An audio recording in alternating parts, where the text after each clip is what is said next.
তরফ থেকে শুনানিতে রাজ্যের তরফ থেকে সওয়াল করা হলো ডিএ মামলায়, কি বলা হলো যদি একটু ছোট করে বলে দেন।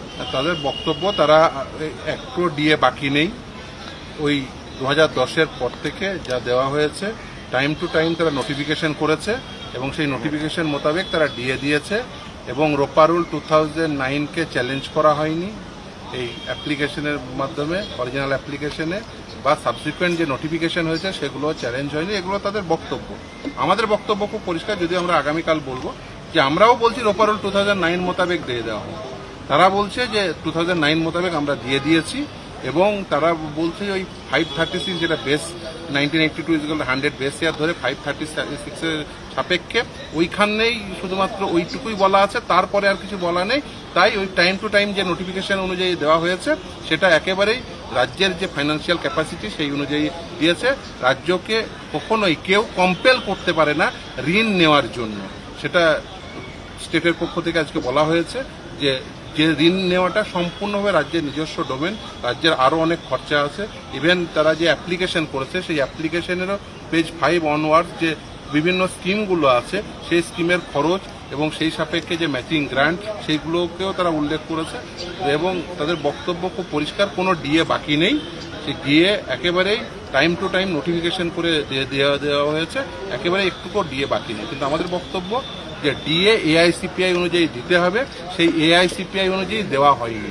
আজকে মহামান্য বিচারপতিদ্বয় বারবার জানতে চান যে এআইসিপিআই বিষয়টি কি, তাহলে ডিএ কি এআইসিপিআই অনুযায়ী দেওয়া হয়েছে কি হয়নি। রাজ্যের কাছ থেকে জানতে চান তাহলে টাইম টু টাইম যে এই যে নোটিফিকেশনগুলো হয়েছে সেই নোটিফিকেশন করা হয়েছে কিসের সাপেক্ষে। রাজ্যের বক্তব্য আমাদের টাইম টু টাইম আমরা নোটিফিকেশন করে দিয়েছি 2010-এর পরে 2011, 2012 সেই নোটিফিকেশন মতো যখন যা ফাইন্যান্সিয়াল ক্যাপাসিটি ছিল সেই অনুযায়ী আমরা দিয়েছি।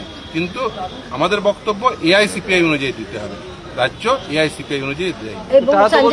এআইসিপিআই বাধ্য নয়, রাজ্য সরকার মানতে বাধ্য নয়, এটাই সব থেকে বড় কোয়েশ্চেন। হ্যাঁ, একদম। এবং সেন্টারের জন্য বাধ্য থাকতে পারে, স্টেটের জন্য না। একদমই আমাদের বক্তব্য রোপা রুল 2009-এ ডিএ যে এআইসিপিআই অনুযায়ী দিতে হবে সেটাই আমরা ইন্টারপ্রিটেশন করে আগামীকাল নিশ্চিতভাবে আমরা বলবো আমাদের তরফ থেকে যে কেন এআইসিপিআই অনুযায়ী দিতে হবে। তার কারণ খুব পরিষ্কারভাবে ওই রোপা রুল 2009-এ একেবারে নির্দিষ্টভাবে লেখা আছে, আমরা সেটারই ইন্টারপ্রিটেশন করব যে কেন ডিএ এআইসিপিআই অনুযায়ী।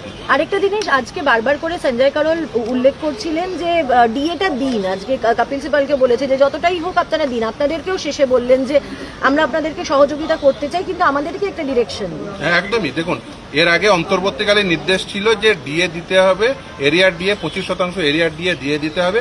এখনো পর্যন্ত সেটা রাজ্য সরকার দেয়নি। তারা একটা অ্যাপ্লিকেশন করেছিল এবং তারা সেই অ্যাপ্লিকেশনে বলেছিল যে বিভিন্ন প্রকল্পে সেন্ট্রাল গভর্নমেন্ট কতটা টাকা তাদের বাকি রেখেছে এই সমস্ত বলেছিল। 1.3 টাইমস খরচা হয়ে যায় যে 3টে হেডে মাত্র মাইনে এবং পেনশন এবং এই যে ঋণ নেওয়া হয়েছে সেই ঋণের সুদ মেটাতে, ফলে এই যে বিপুল খরচ সেই বিষয়ে তারা উল্লেখ করেছে। এবং শুধু তাই না, আজকে রাজ্যের তরফ থেকে এটাও বলা হয়েছে শিডিউল 7-কে দেখিয়ে যে স্টেট লিস্টে রাজ্যকে এভাবে বাধ্য করা যায় না। ইভেন আজকে বলে হচ্ছে যদি এই অর্ডারটিকে এক্সিকিউট করতে হয় যে পরিমাণ টাকা তাদের ধার নিতে হবে তাহলে তো রিজার্ভ ব্যাংক অফ ইন্ডিয়ার কাছ থেকে আবার তাদের পারমিশন নিতে হবে, আবার লেজিসলেটরদের কাছে যেতে হবে, কারণ এফআরবিএম অ্যাক্ট আছে। ফলে সেখানে নির্দিষ্ট তাদের বক্তব্য, তাহলে এই যে পাবলিক ডেট, সেই পাবলিক ডেট হচ্ছে স্টেট লিস্টের বিষয়, ফলে রাজ্যকে পাবলিক ডেট নিতে বাধ্য করা যাবে না, এটা তাদের বক্তব্য।